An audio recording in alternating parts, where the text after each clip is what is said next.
पहलगामच्या असणाऱ्या हल्ल्यानंतर ज्यावेळेस 14 दिवसांचा ब्रेक घेऊन आपण आता एअर स्ट्राईक घडवला आणि एअर स्ट्राईक घडवत असताना त्या असणाऱ्या मिशनला आपण नाव दिलं ऑपरेशन सिंदूर. आणि हा ऑपरेशन सिंदूर जगापर्यंत आपल्याला संदेश द्यायचा होता. तर त्याचा एक उत्तम असणारा नमुना आपण जगासमोर मांडला. तो कसा, तर फेमिनिझमच्या असणाऱ्या अँगलनं आपण तो जगासमोर मांडला.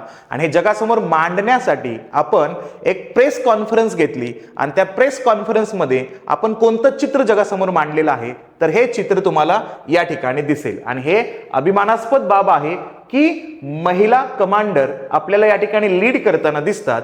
तर कोण घेतले, कोणाच्या माध्यमातून ही प्रेस कॉन्फरन्स आपल्याला कंडक्ट होताना दिसते, तर या ठिकाणी आपल्याला हे फोटोमध्ये दिसतील फॉरेन सेक्रेटरी आहे त्या ठिकाणी विक्रम मिश्री.